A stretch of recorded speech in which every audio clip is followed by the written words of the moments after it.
शाळेतल्या मैत्रिणी आणखीन तुमच्यासोबत आहेत का? मला कमेंट करून नक्की सांगा. आणि माझं तर असं मत आहे की मैत्रीसाठी कोणताच दिवस नसतो, रोजचेच दिवस मैत्रीसाठी असतात. 10 वर्षापूर्वी आम्ही ज्या ठिकाणी जायला घाबरायचो, आज तेच पिकनिक स्पॉट बनला आहे.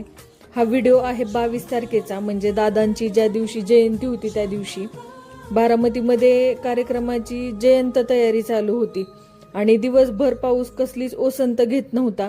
तरी देखील आम्ही बाहेर पडलो. मला घरामध्ये खूप बोर होत होतं. मग मी प्रीतीला फोन केला.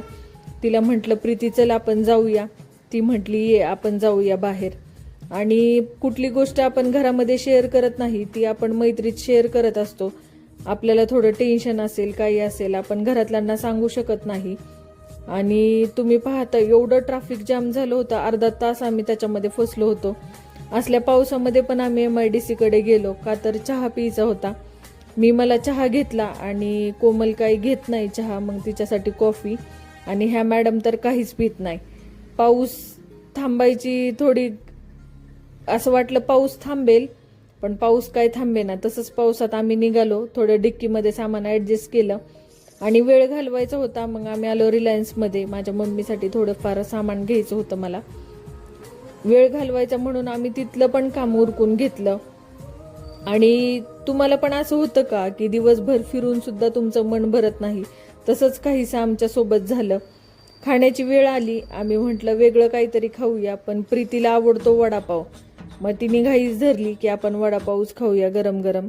मग आम्ही तिघींनी पण तिथं खाल्ला आणि मग मी घरच्यांसाठी परत पार्सल घरी पण घेऊन आले. दिवसभर काय बोलणार, लोकांना प्रश्न पडतो की आपण काय बोलणार, पण आम्हाला अजिबात तसा प्रश्न पडत नाही. आणखीनच विषय निघतात.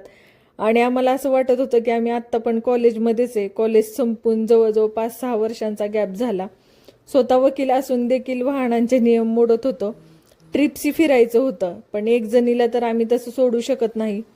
त्याच्यामुळं आम्ही तिघी पण एकाच गाडीवर फिरत होतो. इतका पाऊस येत होता, एवढे सगळे ओले चिंब झालतो, पण मस्त आनंद घेत होतो तिघी पण आम्ही.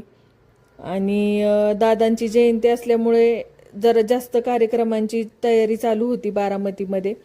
ते शूट काही मी घेतलं नाही. मी ते दुसरा व्हिडिओ अपलोड केला आहे, तुम्ही नक्की चेक करा. आणि 10 वर्षापूर्वी जी बारामती दिसायची तशी आज दिसतच नाही. आम्हालाच असं वाटतं की आपण पुण्यामध्येच राहतोय आणि आम्हाला इथंच फार करमतं.